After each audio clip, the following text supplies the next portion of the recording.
कस्बे में तो आ रही डली साहब, जब देखो फसल पूरी डली आ रही, एक पेड़ और उठा लो,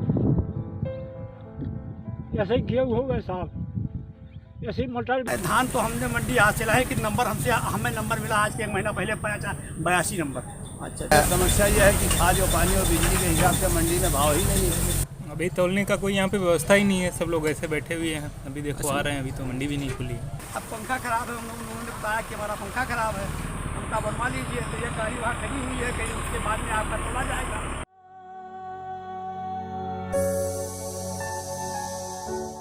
कहना जरूरी नहीं है कि हम भोजन के बिना जीवित नहीं रह सकते, और भोजन का अधिकांश हिस्सा हमें किसानों के उपजाए हुए अन्न, दलहन और फल सब्जियों से मिलता है।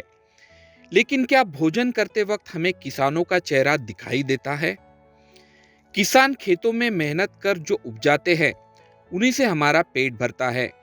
किसान न हो तो हमारा अस्तित्व ही नहीं। आप सोचेंगे कि इतना ज्ञान किस लिए? क्योंकि दिसंबर महीने में आता है राष्ट्रीय किसान दिवस। हर रोज नहीं तो राष्ट्रीय किसान दिवस पर किसानों की याद जरूर आनी चाहिए। अलग अलग देशों में किसान दिवस अलग अलग तारीखों पर मनाया जाता है और आज भी मनाया जा रहा है, जबकि अपने देश में हर साल 23 दिसंबर को किसान दिवस मनाया जाता है। क्या आप जानते हैं कि यह 23 दिसंबर को ही क्यों मनाया जाता है? दरअसल भारत के 5वें प्रधानमंत्री और किसानों के मसीहा चौधरी चरण सिंह की जयंती के मौके पर हर साल इस दिन को मनाया जाता है। खुद किसान परिवार के होने के कारण वह किसानों की समस्या को भलीभांति जानते थे, इसलिए उन्होंने किसानों के लिए कई सुधार कार्य किए थे। किसानों का देश की प्रगति में बड़ा योगदान होता है। केंद्र और राज्य की सरकारें किसानों के लिए कई तरह की योजनाएं चलाती है। देश में इस अवसर पर किसान जागरूकता के लिए भी कई तरह के कार्यक्रम होते हैं।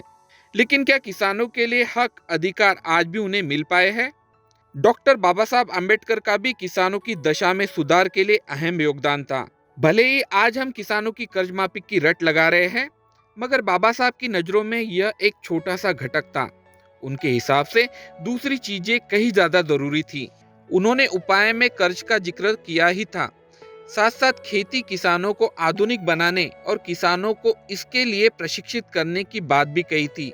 उन्होंने समय के साथ साथ आने वाले तमाम बदलावों को किसानों से साझा करने की वकालत भी की थी। आज के दौर में हम देख पा रहे हैं कि किसानों के 1 साल के संघर्ष के बाद 3 कृषि कानून वापस लिए गए हैं। लेकिन क्या कभी किसानों की सभी मांगे पूरी की जाती हैं? आज हम देखें तो खेती के अलावा किसानों की जीविका का साधन दूसरा कोई नहीं है।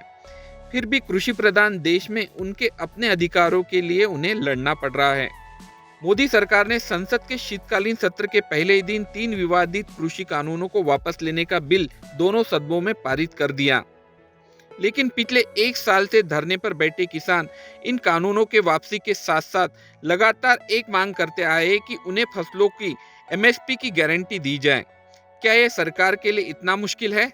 अगस्त 2014 में बनी शांता कुमार कमेटी के मुताबिक 6% किसानों को ही MSP का लाभ मिल पाया है। किसानों को नुकसान से बचाने के लिए MSP को लाया गया था, तो बाकी 94% किसान इस लाभ से वंचित क्यों रह गए? किसानों के मामले में कई ऐसे सवाल हैं जिसके जवाब खुद सरकार भी नहीं दे पाती। लेकिन हम ये जरूर कह सकते हैं कि किसान की उपज के लिए ज्यादा तोलमोल न करें। एक सजग नागरिक बनकर किसानों के हित में एक कदम तो हमें उठा ही सकते हैं।